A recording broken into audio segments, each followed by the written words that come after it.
2000-ൽ E5-ൽ ആരംഭിച്ച ഇന്ത്യയുടെ ethanol blending programme 2026 ആയപ്പോഴേക്കും E20-ൽ എത്തി നിൽക്കുന്നു.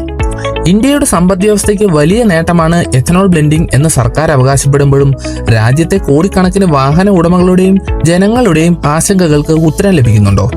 ഈ രണ്ട് വശങ്ങൾക്കുള്ളിലുള്ള സത്യം എന്താണ്? നമുക്കിന്ന് ഡീകോഡ് ചെയ്യാം. 2000 കാലഘട്ടത്തിലാണ് ഇന്ത്യയിൽ എഥനോൾ ബ്ലെൻഡിംഗ് പ്രോഗ്രാം ആരംഭിക്കുന്നത്. എന്തിനാണ് പെട്രോളിൽ എഥനോൾ കലർത്തണമെന്ന് ലോകത്തെ ചില രാജ്യങ്ങൾ തീരുമാനിച്ചതെന്നറിയാൻ കുറച്ചു വർഷങ്ങൾ കൂടി പുറകോട്ട് പോകണം. 1973-ലെ യോം കിപ്പൂർ യുദ്ധത്തിൽ അമേരിക്കയും ചില പാശ്ചാത്യ രാജ്യങ്ങളും ഇസ്രയേലിനെ പിന്തുണച്ചു. അതിന് മറുപടിയായി അറബ് എണ്ണ ഉൽപാദക രാജ്യങ്ങളുടെ കൂട്ടായ്മ അമേരിക്ക ഉൾപ്പെടെയുള്ള ചില പാശ്ചാത്യ രാജ്യങ്ങളിലേക്ക് എണ്ണ കയറ്റുമതി നിയന്ത്രിക്കുകയും ഉപരോധം ഏർപ്പെടുത്തുകയും ചെയ്തു. അതോടെ ലോകത്ത് പെട്രോളിയം ഉൽപ്പന്നങ്ങളുടെ വിലയിൽ 4 മടങ്ങോളം വർധനവുണ്ടായി. ഈ രാജ്യങ്ങളിൽ സാമ്പത്തിക മാന്ദ്യവും വൻ വിലക്കയറ്റവും നേരിട്ടു. ഈ പ്രതിസന്ധിക്ക് ശേഷം പല രാജ്യങ്ങളും ചിന്തിച്ചു, ക്രൂഡ് ഓയിലിന് പകരം സ്വന്തം രാജ്യത്ത് തന്നെ നിർമ്മിക്കാവുന്ന മറ്റൊരു ഇന്ധനം കണ്ടെത്തണം. ആ തിരിച്ചറിവിൽ നിന്നാണ് എഥനോൾ പോലെയുള്ള പകരം ഇന്ധനങ്ങൾക്ക് ലോകം കൂടുതൽ പ്രാധാന്യം നൽകാൻ തുടങ്ങിയത്. 1975-ൽ ബ്രസീൽ കരിമ്പിൽ നിന്നും എഥനോൾ ഉൽപ്പാദിപ്പിച്ച് പെട്രോളിൽ കലർത്തി ഉപയോഗിക്കുവാൻ തുടങ്ങി. പിന്നീട് ഇത് ലോകത്തിലെ തന്നെ ഏറ്റവും വിജയകരമായ എഥനോൾ ബ്ലെൻഡിംഗ് പദ്ധതികളിലൊന്നായി മാറി. ഇന്ത്യ E20-ലേക്ക് മാറുമ്പോൾ ബ്രസീൽ ഇതിനകം E30 പിന്നിട്ട് E32-ലേക്കാണ് നീങ്ങുന്നത്. അതുമാത്രമല്ല, അവിടെയുള്ള ലക്ഷക്കണക്കിന് ഫ്ലെക്സ് ഫ്യൂവൽ വാഹനങ്ങൾ 100% എഥനോൾ ഉപയോഗിച്ചും ഓടുന്നു. 1980-90 കാലഘട്ടത്തിൽ ഇന്ത്യയും ബയോഫ്യൂവലിനെ കുറിച്ച് പഠനങ്ങളും പരീക്ഷണങ്ങളും ആരംഭിച്ചു. എന്നാൽ വാണിജ്യാടിസ്ഥാനത്തിൽ പദ്ധതി ആരംഭിച്ചില്ല. 2003-ൽ അന്നത്തെ പ്രധാനമന്ത്രി അടൽ ബിഹാരി വാജ്പേയിയുടെ കാലത്ത് എഥനോൾ ബ്ലെൻഡിംഗ് പ്രോഗ്രാം ഔദ്യോഗികമായി ആരംഭിച്ചു. തുടക്ക ലക്ഷ്യം 5% എഥനോൾ പെട്രോളിൽ കലർത്തുക എന്നതായിരുന്നു. എന്നാൽ ഇന്ത്യ അന്ന് പ്രധാനമായും കരിമ്പിനെ മാത്രം ആശ്രയിച്ചായിരുന്നു എഥനോൾ ഉൽപ്പാദിപ്പിച്ചിരുന്നത്. കമ്പനികൾ പഞ്ചസാര ഉൽപ്പാദനത്തിന് മുൻഗണന നൽകിയതോടെ എഥനോളിന്റെ ഉൽപ്പാദനം ഉയർന്നില്ല. അതുകൊണ്ട് തന്നെ പെട്രോളിൽ കലർത്തുന്ന പദ്ധതി മന്ദഗതിയിലായി. 2014-ന് ശേഷം സർക്കാർ ഒരു പ്രധാന കാര്യം മനസ്സിലാക്കി. എഥനോൾ നിർമ്മിക്കൂ എന്ന് പറയുന്നത് മാത്രം പോരാ, അത് വാങ്ങാനും പണം കൃത്യമായി നൽകാനും നിർമ്മാതാവിന് ലാഭം ഉണ്ടാക്കാനും ഒരു സംവിധാനം വേണം. അതുകൊണ്ടാണ് ഓയിൽ മാർക്കറ്റിംഗ് കമ്പനികളെ നേരിട്ട് എഥനോൾ വാങ്ങുന്ന രീതിയിലേക്ക് മാറ്റിയത്. പക്ഷേ ഒരു വലിയ പ്രശ്നം അപ്പോഴും ബാക്കിയുണ്ടായിരുന്നു. കരിമ്പ് മാത്രം ആശ്രയിച്ച് ഇന്ത്യക്ക് E20 എന്ന ലക്ഷ്യം നേടാനാകില്ല. അതിനുള്ള ഉത്തരമായിരുന്നു 2018-ലെ നാഷണൽ പോളിസി ഓൺ ബയോഫ്യൂവൽസ്. ഇനി കരിമ്പ് മാത്രമല്ല, ചോളം മുതൽ കാർഷിക അവശിഷ്ടങ്ങൾ വരെ എഥനോളിന്റെ അസംസ്കൃത വസ്തുക്കളായി മാറി. 2022 ജൂണിൽ ഇന്ത്യയിൽ E10 പരിഷ്കാരം നടപ്പിലാക്കി. അതായത് 1 ലിറ്റർ ഇന്ധനത്തിൽ 10% എഥനോൾ. E5-ൽ നിന്നും E10-ലേക്ക് എത്താൻ ഇന്ത്യ 19 വർഷം കാലതാമസം നേരിട്ടു. 2021 ജൂണിൽ സർക്കാർ E20 റോഡ് മാപ്പ് പുറത്തിറക്കി. ഈ റോഡ് മാപ്പ് പദ്ധതി പ്രകാരം 2030-ഓടെ E20 രാജ്യത്ത് നടപ്പിലാക്കുക എന്നതായിരുന്നു ലക്ഷ്യം. എന്നാൽ സർക്കാർ പോളിസി അനുകൂലമായതോടെ രാജ്യത്ത് എഥനോൾ കമ്പനികൾ പ്രതീക്ഷിച്ചതിലും നേരത്തെ തന്നെ വലിയ വളർച്ച കൈവരിച്ചു.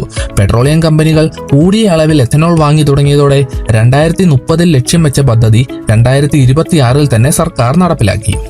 2022 മുതൽ വാഹന നിർമ്മാതാക്കളും E20 പെട്രോളിന് അനുയോജ്യമായ വാഹനങ്ങൾ പുറത്തിറങ്ങി തുടങ്ങിയിരുന്നു. എന്നാൽ സർക്കാർ ആസൂത്രണം ചെയ്ത് നടപ്പിലാക്കി പോന്ന കാര്യങ്ങൾ പൊതുജനങ്ങൾക്കിടയിൽ എത്തിയിരുന്നോ? വാഹനങ്ങളിലെ പെട്രോൾ കടന്നുപോകുന്ന റബ്ബർ പൈപ്പുകൾ വണ്ടുകൾ തുരക്കുന്നു എന്ന ആരോപണം ഉയർന്നതോടെയാണ് പലരും പെട്രോളിൽ എഥനോൾ കലർത്തുന്നുണ്ട് എന്നറിയുന്നത് തന്നെ. പ്രകൃതിദത്തമായി രാജ്യത്തിന് ആവശ്യമായ അളവിൽ ഭൂമിക്കടിയിൽ ക്രൂഡ് ഓയിൽ നിക്ഷേപം ഉള്ള രാജ്യമല്ല ഇന്ത്യ. ഇന്ത്യക്ക് ആവശ്യമായ ക്രൂഡ് ഓയിലിന്റെ ഏകദേശം 89% വിദേശ രാജ്യങ്ങളിൽ നിന്നാണ് എത്തുന്നത്. ഒരു വർഷം ഇന്ത്യ ഇറക്കുമതി ചെയ്യുന്നത് ഏകദേശം 245 മില്യൺ ടൺ ക്രൂഡ് ഓയിലാണ്. അതിനായി ചിലവഴിക്കുന്നതാകട്ടെ 10 മുതൽ 11 ലക്ഷം കോടി രൂപയും. അതുകൊണ്ടാണ് ഓരോ ലിറ്റർ പെട്രോളിലും കുറച്ച് എഥനോൾ കലർത്തുന്നത് പോലും സർക്കാരിന് സാമ്പത്തികവും ഊർജ്ജ സുരക്ഷയുമായ ഒരു വലിയ തന്ത്രമാകുന്നത്. ഒരിക്കൽ ഏതാനും കോടി ലിറ്റർ എഥനോൾ മാത്രം ഉൽപ്പാദിപ്പിച്ചിരുന്ന ഇന്ത്യ ഇന്ന് ഏകദേശം 2000 കോടി ലിറ്റർ എഥനോൾ ഉൽപ്പാദിപ്പിക്കാൻ കഴിയുന്ന രാജ്യമായി മാറിയിരിക്കുന്നു. അതിൽ 1200 കോടി ലിറ്ററിലധികം എഥനോൾ പെട്രോളിൽ ബ്ലെൻഡ് ചെയ്യാനായി ഉപയോഗിക്കുന്നു. ഈ വിപണിയുടെ മൂല്യം മാത്രം ഏകദേശം 80,000 കോടി രൂപയിലധികമാണ്. അതായത് എഥനോൾ ഇന്നൊരു ഇന്ധനം മാത്രമല്ല, ലോകത്തിലെ ഏറ്റവും വേഗത്തിൽ വളരുന്ന കാർഷിക വ്യവസായ മേഖലകളിലൊന്നായി മാറിക്കഴിഞ്ഞു. കാര്യം രാജ്യത്തിന് നേട്ടമൊക്കെ ആണെങ്കിലും പെട്രോളിന്റെ ഉപഭോക്താക്കളായ പൊതുജനത്തിന് ഉത്തരം കിട്ടാത്ത അനേകം ചോദ്യങ്ങളുണ്ട്. 2014 മുതൽ സർക്കാർ ആസൂത്രിതമായി നടത്തിപ്പോരുന്ന ബ്ലെൻഡിംഗ് പ്രോഗ്രാം പൊതുജനങ്ങളിലേക്ക് എത്തിയത് ഈ അടുത്തിടയ്ക്ക് മാത്രമാണ്. 2022 മുൻപുള്ള പെട്രോൾ വാഹനങ്ങൾ E20 ഇന്ധനത്തിന് ഉപയോഗത്തിന് അനുയോജ്യമല്ലാത്തത് പൊതുജനങ്ങൾക്ക് വലിയ വെല്ലുവിളിയാണ്.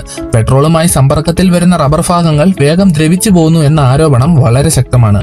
അതുകൊണ്ട് തന്നെ 2022 മുൻപുള്ള വാഹനത്തിന്റെ ഉടമകൾ തങ്ങൾക്ക് എഥനോൾ കലർത്താത്ത പെട്രോൾ ലഭിക്കേണ്ടത് തങ്ങളുടെ അവകാശമല്ലേ എന്ന ന്യായമായ ചോദ്യം ചോദിക്കുന്നു.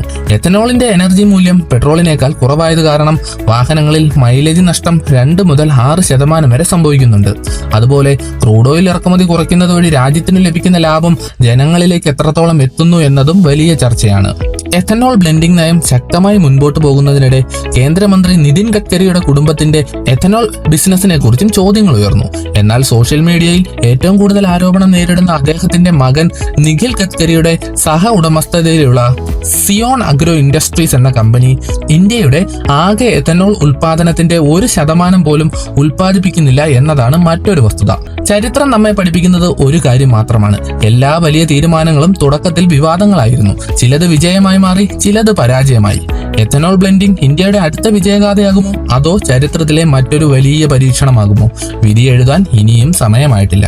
എന്നാൽ ഈ കഥ ഇപ്പോൾ മാത്രമാണ് ആരംഭിക്കുന്നത്.